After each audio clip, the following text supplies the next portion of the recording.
मैं डॉक्टर अल्पना चौहान आज आपको समाजशास्त्र विषय से संबंधित संस्कृति के बारे में जानकारी दूंगी, जो समाजशास्त्र के विद्यार्थियों तथा प्रतियोगिता परीक्षा की तैयारी कर रहे सभी छात्रों के लिए बहुत उपयोगी है। इसीलिए आप वीडियो को अंत तक जरूर देखें। वीडियो शुरू करने से पहले मैं आपको बताना चाहूँगी कि हम आपके अपने YouTube चैनल EduRain के माध्यम से एक ही प्लेटफॉर्म पर विभिन्न विषयों की जानकारी एक साथ देते हैं। अतः हमारे चैनल EduRain को लाइक करें, सब्सक्राइब करें तथा अधिक से अधिक शेयर करें। तो आइए वीडियो शुरू करते हैं। मानव समाज का हम जितना अधिक अध्ययन करते हैं उतना ही ये पाते हैं कि मानव की सबसे बड़ी संपत्ति उसकी संस्कृति है। विकास के अनेक स्तरों से गुजरते हुए आज का मानव यदि इतना समझदार और प्रगतिशील बन सका है तो इसका एकमात्र कारण उसकी संस्कृति है। संस्कृति के रूप में ही मानव ने तरह तरह के विचारों, व्यवहार के तरीकों तथा आविष्कारों के द्वारा एक अपूर्व कुशलता प्राप्त की है। इसी कारण ये कहा जाता है कि यदि मानव से उसकी संस्कृति छीन ली जाए तो जो कुछ भी शेष रहेगा वह मनुष्य नहीं बल्कि एक प्रकार का नरवानर होगा।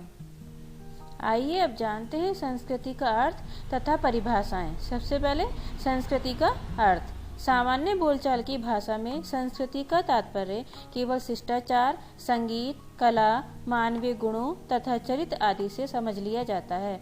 अनेक विद्वान ये मानते हैं कि संस्कृति शब्द की उत्पत्ति संस्कृत शब्द से हुई है। संस्कृत का अर्थ है परिष्कार अथवा शुद्धि की क्रिया। इससे स्पष्ट होता है कि व्यक्ति के जीवन का परिष्कार करने अथवा उसे एक सामाजिक प्राणी बनाने के लिए जितनी भी परंपराओं, नियमों, सामाजिक मूल्यों तथा तरह तरह की प्रविधियों का विकास हुआ है वे सभी संस्कृति के अंग हैं। वास्तव में ऐसे सभी विचार संस्कृति की अवधारणा को वैज्ञानिक रूप से स्पष्ट नहीं करते। संस्कृति की वैज्ञानिक अवधारणा अनेक मानव शास्त्रियों तथा समाजशास्त्र द्वारा प्रस्तुत की गई है।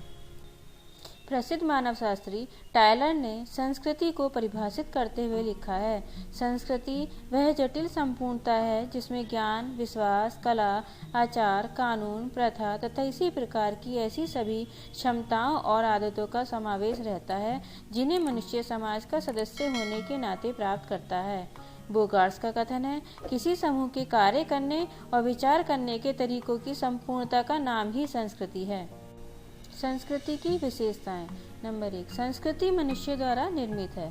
संस्कृति का तात्पर्य उन सभी तत्वों से होता है जिनका निर्माण स्वयं मनुष्य ने किया है। उदाहरण के लिए हमारा जीवन जिन विश्वासों, विचारों, व्यवहार के तरीकों और तरह तरह के उपकरणों से प्रभावित होता है वे सभी मनुष्य द्वारा निर्मित हैं, इसीलिए संस्कृति के अंग हैं। नंबर 2, संस्कृति सीखा हुआ व्यवहार है। संस्कृति की प्रमुख विशेषता यह है कि यह सामाजिक सीख और स्वयं व्यक्ति के अनुभवों का परिणाम होती है। संस्कृति में जिन व्यवहारों, नियमों और उपकरणों का समावेश होता है उन सभी को हम सीखकर प्राप्त करते हैं। इसी आधार पर प्रसिद्ध मानवशास्त्री हॉवेल ने लिखा है, संस्कृति सीखे हुए सभी व्यवहारों की संपूर्णता है। नंबर 3, संस्कृति में हस्तांतरित होने का गुण है। संस्कृति किसी एक पीढ़ी की नहीं होती। एक बार जो विशेषताएं संस्कृति का अंग बन जाती हैं उन्हें सीख की प्रक्रिया के द्वारा एक पीढ़ी से दूसरी पीढ़ी को हस्तांतरित कर दिया जाता है। इस प्रक्रिया में प्रत्येक पीढ़ी के अनुभवों का समावेश होते रहने के कारण संस्कृति का रूप अधिक व्यवहारिक बनता जाता है। नंबर 4, संस्कृति में सामाजिकता का तत्व है। संस्कृति किसी एक व्यक्ति की संपत्ति नहीं होती बल्कि ये पूरे समूह की विशेषता होती है।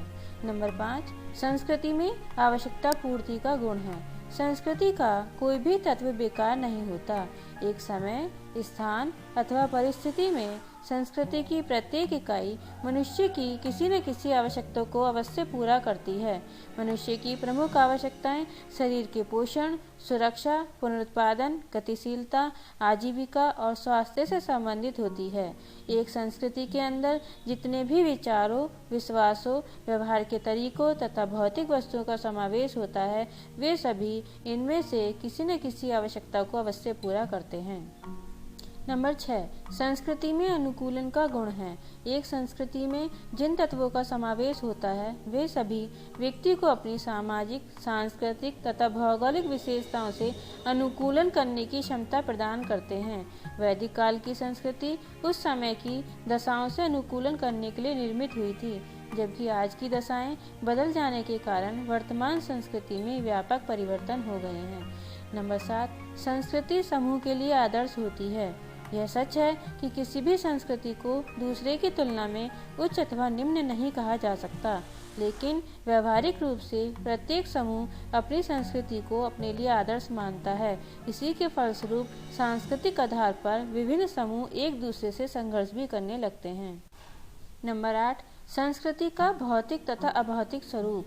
प्रत्येक संस्कृति के दो पक्ष होते हैं, एक भौतिक और दूसरा अभौतिक। अभौतिक संस्कृति का तात्पर्य व्यवहार के उन तरीकों, नियमों, परंपराओं, विश्वासों और आदर्शों से है जिनका कोई स्थूल रूप नहीं होता। दूसरी ओर विभिन्न प्रकार की मशीनों, उपकरणों और वस्तुओं के रूप में मनुष्य ने जितने भी आविष्कार किए हैं वे संस्कृति के भौतिक पक्ष को स्पष्ट करते हैं। इन भौतिक और अभौतिक तत्वों की संपूर्णता से ही संस्कृति का निर्माण होता है। नंबर 9, संस्कृति का इडास तथा इथास पक्ष। संस्कृति के पक्षों को इन दो भागों में क्रोबन ने विभाजित किया। संस्कृति के जिन तत्वों से बाहरी स्वरूप का निर्माण होता है उसे संस्कृति का इडास पक्ष कहा जाता है। दूसरी ओर संस्कृति में कुछ ऐसे गुण भी होते हैं जो उस संस्कृति से संबंधित लोगों की मनोवृत्तियों और व्यवहारों को प्रभावित करते हैं। इसे क्रोबन ने संस्कृति का इथास पक्ष कहा है। नंबर 10, संस्कृति के प्रकट तथा निहित तत्व। क्लूखोन ने संस्कृति की प्रकृति को प्रकट और निहित अप्रकट जैसे दो भागों में विभाजित किया है। आपका विचार है कि संस्कृति के कुछ तत्व ऐसे होते हैं जिनका हम प्रत्यक्ष रूप से अवलोकन करके उन्हें समझ सकते हैं, ये संस्कृति के प्रकट तत्व हैं।